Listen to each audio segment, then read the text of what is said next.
hiyo ni siasa. Pole bakana. Iko sawa. Haya.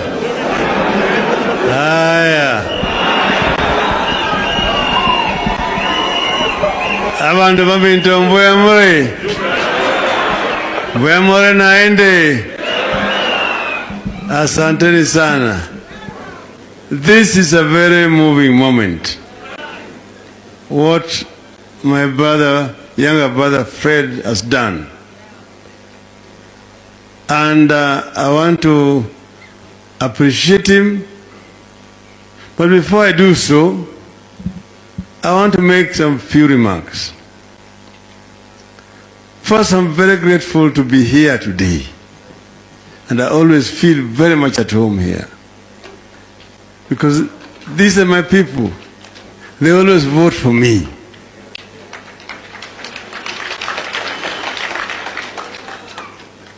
So, and we know where we've come from.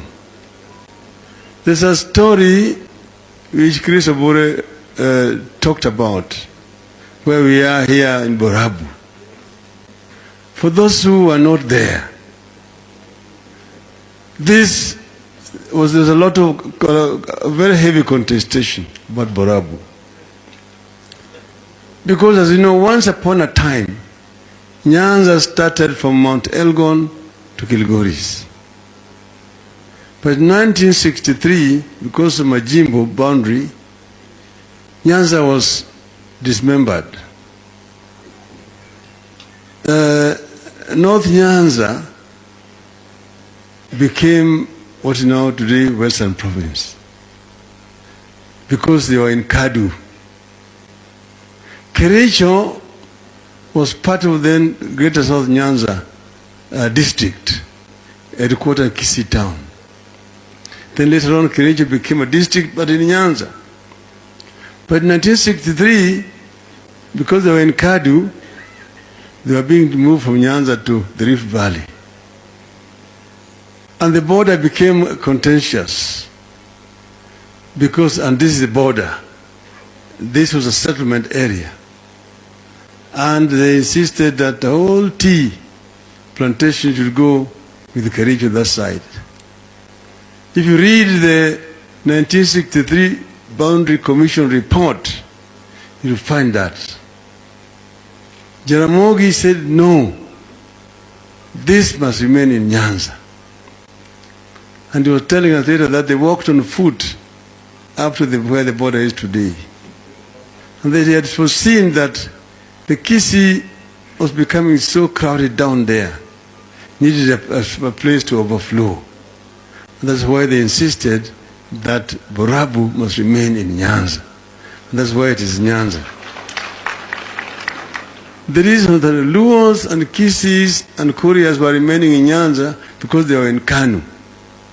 If Kisii had been in Kadu, they would have gone to the Rift Valley. That was how they were manipulating the boundary at that time. So you come from very far, and there's a lot that is shared in common here. So I feel very, very happy to be back here, to talk to my people here, and to listen to my younger brother Fred. Fred is a very intelligent and very hardworking person.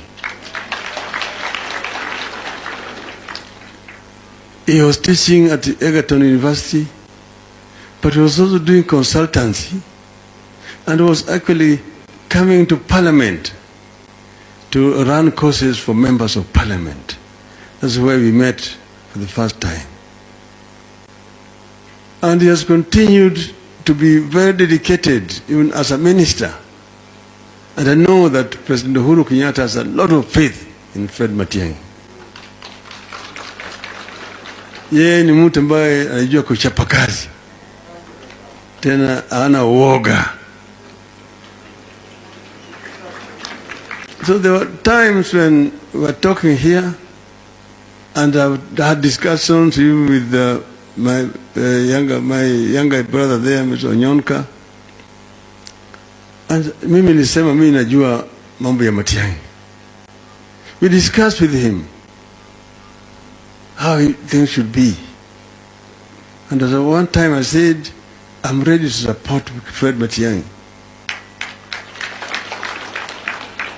But when we later on did a review and look at how the forest was looking like, then he agreed. He told me, you should actually finish, go into this forest first.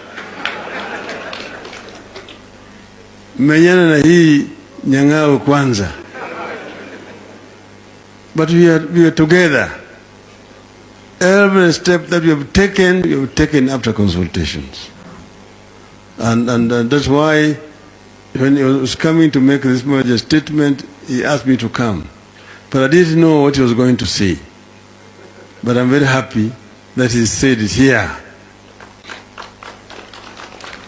He believes in Kenya, not just in Nyanza, just like myself. When we wanted to do a meeting here for Nyanza people in Sikri, it actually coincided with the day when the president had just extended the curfew. We were in Mombasa together with Fred and my brother Mutahi Kagwe. So the issue was now how they said, you should have told us, we should have extended this by one more day. But now the curfew had been extended. The question was now, should you hold a secret meeting or not? They told him a lot of preparation has gone on with secret meeting. So let me just go there to tell the people that the meeting is now not going to continue as a formal meeting.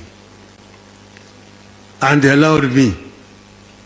And the president actually also allowed me. That's why I came and we had the secret meeting.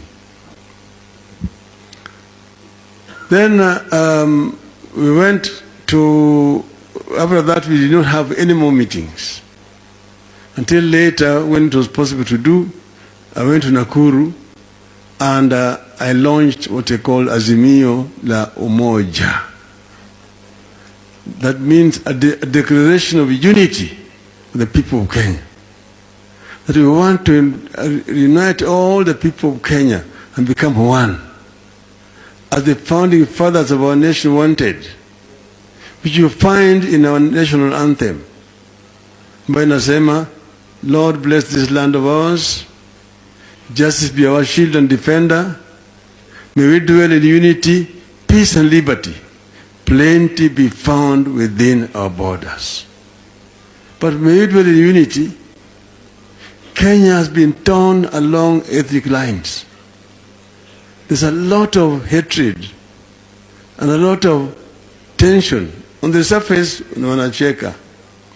Lakini down there, deep down there, they are rooted in ethnicity. When a young man goes to do an interview and is highly qualified, he faces a panel of interviewers. The moment he or she mentions the name, that panel already knows that, oh, huyu anaribu wakati yake. They know that job is not for this person. So you are denied or given a job on the basis of your ethnicity, not on the basis of your qualification. This you must end, so that merit becomes the basis of appointment and promotion in civil service. It is doable, but it's not doable when you have got people who believe in what you believe in. And that's why I'm saying we are going to work together. We need to unite the people of the country, because this country has got a great potential. You can realize the Kenyan dream as coined by our founding fathers. The Kenyan dream, which at the end says, plenty be found within our borders. And in the Bible, the country where the plenty is found is called what? It's called what? That is the Canaan I've been talking about. Sio Raila amesema, waanzilishi wa taifa letu ndio walisema. That is the Canaan, where Plenty is found. That plenty was going to come through the sweat and toil of our people. So we must give our people opportunity to be able to realize their potentials. Abagusi are very hardworking people.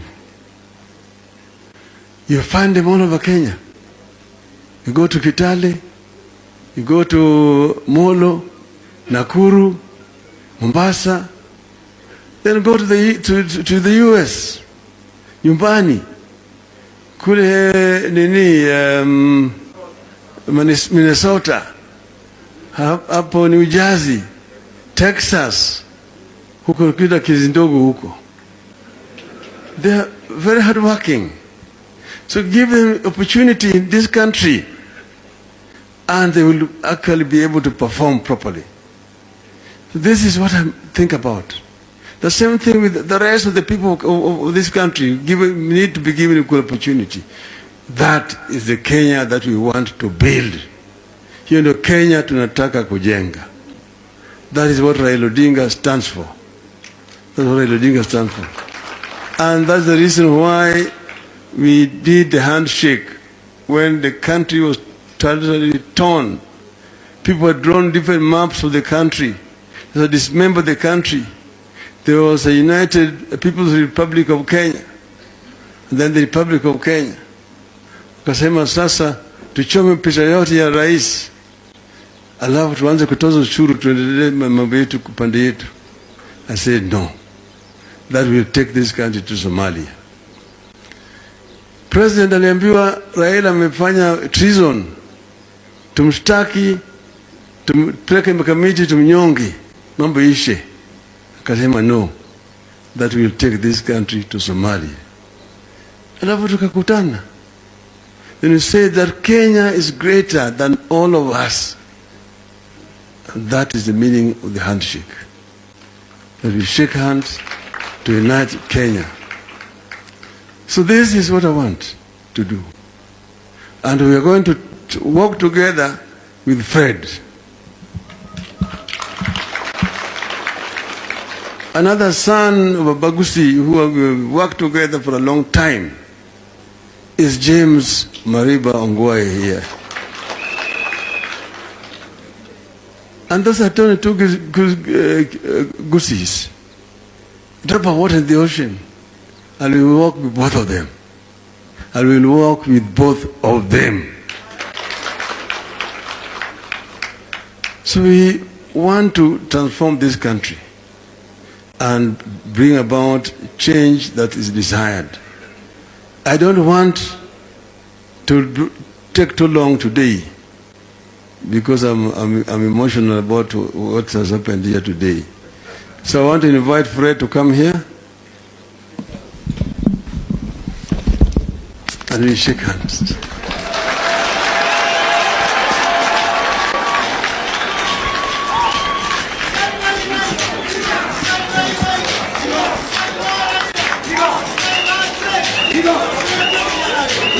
James, come here.